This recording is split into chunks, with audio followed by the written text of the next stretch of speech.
¿Qué tal a todos, compañeros? Hoy quiero compartir con ustedes lo que es la educación inclusiva y los retos que implica tener en nuestras aulas y en nuestra institución una verdadera inclusión educativa. Vamos a comenzar. La educación inclusiva implica que todos los jóvenes y adultos de una determinada comunidad aprendan juntos, independientemente de su origen, su religión, sus creencias, sus condiciones personales, sociales, culturales, incluidos todos aquellos alumnos que presentan cualquier problema o dificultad en el aprendizaje o cierta discapacidad o, como mejor dicho, debe ser, con diversidad funcional de cualquier tipo. Para que exista una educación inclusiva, siempre hay que fundamentar el desarrollo y la innovación que vamos a tener en nuestras escuelas. Esta fundamentación se las presento en este pequeño mapita que estamos viendo aquí en la pantalla. Los fundamentos de la educación inclusiva se van a basar en el primer punto, que es la Declaración Universal de los Derechos Humanos. Todos los seres humanos nacemos libres, iguales en dignidad, iguales en derechos. En esta misma declaración dice que toda persona tiene derecho a la educación y la educación nos debe llevar al desarrollo pleno de la personalidad y de la persona. Derivada de esta Declaración de los Derechos Humanos está la Convención sobre los Derechos de la Infancia. Esta Convención sobre los Derechos de la Infancia es más precisa la obligatoriedad de todos los estados a incrementar la calidad de vida de los niños con alguna discapacidad. Ojo, utilizo esta palabra solo porque en esta convención se utiliza en el texto tal cual. No olvidemos que la palabra discapacidad tiene que ir quedando en desuso poco a poco y cambiar nuestra forma de pensar hacia una diversidad funcional de todos los alumnos.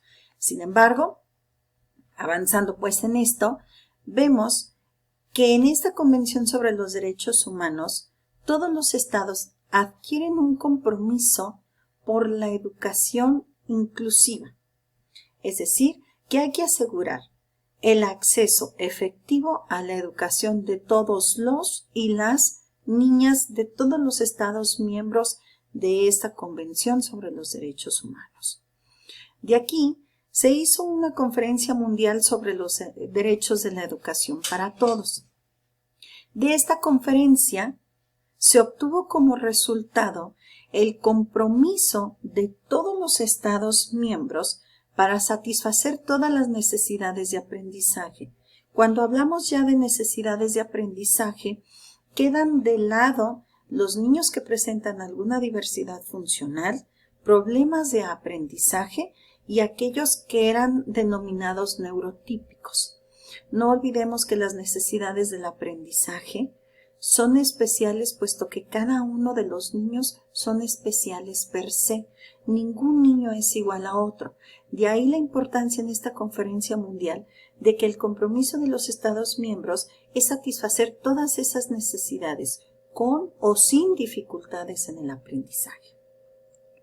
En la siguiente conferencia mundial sobre estas necesidades educativas especiales, ya específico sobre aquellos niños que presentan algún problema en el aprendizaje o algún tipo de diversidad funcional, se obtuvieron dos resultados importantes. El primero, que era universalizar el acceso a la educación, es decir, que todos los niños estén cubiertos en este paraguas de la educación, sin importar las condiciones que presenten, sin importar las necesidades, y además el acceso a las escuelas ordinarias, es decir, comenzar a eliminar los obstáculos que la propia sociedad y la legislación imponen a nuestros niños con necesidades educativas especiales, al relegarlos a escuelas de educación especial, porque en la escuela ordinaria no encuentran un espacio en donde desarrollar todas sus capacidades.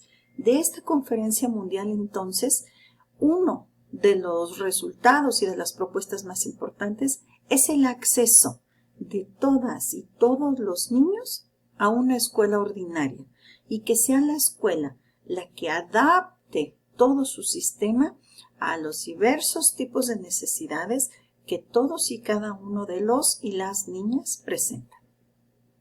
Luego vamos a brincarnos esta parte, y nos vamos al informe de la UNESCO sobre la educación en el siglo XXI.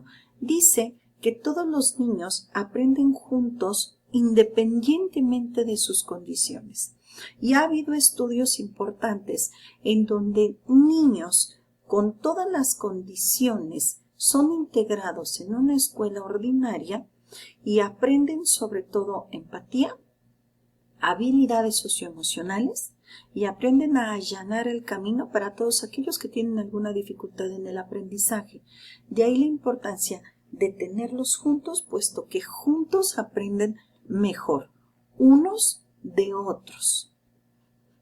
En el Foro Consultivo Internacional para la Educación de Todos se logran dos acuerdos importantes, que es la educación como un derecho básico e irrenunciable, de tal modo que todas aquellas personas que en algún momento se sintieron como incapacitados para tener una educación de calidad o una educación superior por la condición o las dificultades de aprendizaje, este obstáculo tendría que quedar abatido mediante el Foro Consultivo Internacional para la Educación para Todos, puesto que ahí dice que al ser un derecho básico e irrenunciable, no se vale decir, este niño no puede, este niño mejor lo tengo apartado, porque es un derecho del que nadie puede prescindir. Y también hace la obligatoriedad a los estados de hacer inversiones en materia educativa. Que la educación no solo sea para todos, sino que sea de calidad. Y para que sea de calidad es necesario que los ambientes de aprendizaje estén diseñados, estén equipados, dispuestos y disponibles para todos los y las niñas, de tal modo que ninguno quede excluido del derecho irrenunciable de la educación. ¿Qué es lo que tienen en común todas estas 6 legislaciones, vamos a llamarlo así, que son el fundamento de la educación inclusiva? Tienen un objetivo en común todas, que es la satisfacción de las necesidades básicas del aprendizaje. Todos los y las niñas tienen la necesidad de aprender. Lo importante es que no todos aprenden al mismo ritmo ni de la misma manera. Pensarlo así es injusto y es irreal. Esto traería como consecuencia dejar de lado a todos aquellos niños que no son neurotípicos o que no son encasillados dentro de una estructura que hemos decidido como sociedad llamarla normal. Hay que partir del principio de que todos los niños tienen la necesidad imperante de aprender.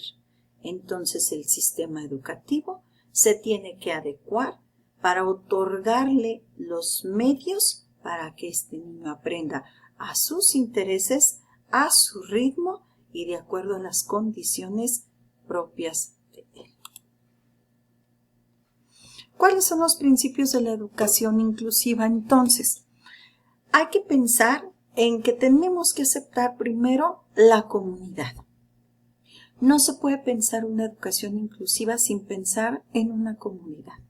Y la comunidad habla de involucrar a todos los que son parte de esta comunidad escolar. Padres de familia, directivos, docentes, alumnos, el mismo contexto en el que está la escuela. Todos somos comunidad. Todos aprendemos juntos, todos nos cuidamos juntos, todos nos sentimos parte de este grupo, todos nos ayudamos y todos, absolutamente todos, nos sentimos pertenecientes a. La palabra clave para una comunidad es el sentido de pertenencia que deben de tener los niños en una escuela inclusiva. Y una vez más, pues el respeto a las diferencias y el reconocimiento de la diversidad. Si ya aceptamos la comunidad para poder sentirnos pertenecientes, entonces tenemos que aceptar que el otro es distinto a mí, puede ser distinto a mí, con diferentes necesidades. Algunas serán visibles, otras no. y podemos ver a niños en sillas de ruedas que tienen el total de la concentración y el total de sus funciones cognitivas. Y podremos ver a niños con la funcionalidad plena de todos los miembros de su cuerpo, pero con algún problema o dificultad en el aprendizaje. Unos son visibles, otros no, pero al final de cuentas todos somos diferentes. Y el respeto y el reconocimiento de esa diversidad es lo que va a enriquecer y es el principio de una escuela inclusiva. ¿Cuáles son los objetivos que debe perseguir la escuela inclusiva? Son 8, vamos a ver uno por uno. Primero, tenemos que promover el desarrollo de las capacidades y contenidos culturales para integrarse en su medio sociocultural. Cada niño es distinto también por la influencia de su contexto y de su cultura. La educación que debemos brindar desde nuestra escuela inclusiva es tomar en cuenta ese contexto, esa cultura y la influencia que ha tenido en el niño para poder determinar qué aprendizajes y el modo en que vamos a entregar esos aprendizajes y el niño construir su conocimiento de tal manera que pueda ser aplicado, pueda ser insertado y pueda ser absorbido en su propia comunidad. De otro modo, sería alguien ajeno a, con aprendizajes que no son pertinentes y que no son aplicables en ese espacio en el que el niño estudia y en el que el niño vive. Hay que favorecer la igualdad de oportunidades y mejorar la calidad de la enseñanza y la eficacia del sistema educativo. Es decir, que sin importar las condiciones en las que cada uno de nosotros estemos, tengamos acceso a esta educación. Tengamos acceso de manera libre e igualitaria al derecho a la educación. Tenemos que eficientar el sistema educativo desde las aulas, desde el compromiso del docente en admitir y enseñar a los alumnos los aprendizajes necesarios sin importar las condiciones que el niño tenga.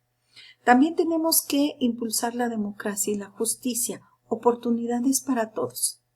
Que no sea una limitante y que no sea un obstáculo la condición emocional, física o de aprendizaje que tenga un niño para después tener acceso a las oportunidades no solo de aprendizaje y de estudio, sino después las oportunidades laborales. Este es un objetivo importante porque es desde la escuela en donde enseñamos los inicios, los principios y los primeros vestigios de lo que será la democracia y el respeto a los derechos de todas y todos. Hay que buscar la formación de una comunidad educadora, es decir, que no se entregue por parte de los padres de familia a los niños a la escuela y después se desentiendan de ello. No se vale decir que es responsabilidad de la escuela educar a los niños. Tenemos que estar fomentando, tenemos que estar buscando la formación de una comunidad educadora, en donde todos los miembros formamos parte importante de la construcción del conocimiento del niño. Los padres de familia en casa, la sociedad, los vecinos, la familia, el docente, los compañeros, todos formamos parte de esta comunidad y hay que comenzar a formar estas comunidades de aprendizaje haciéndonos conscientes del papel que cada uno de nosotros tenemos.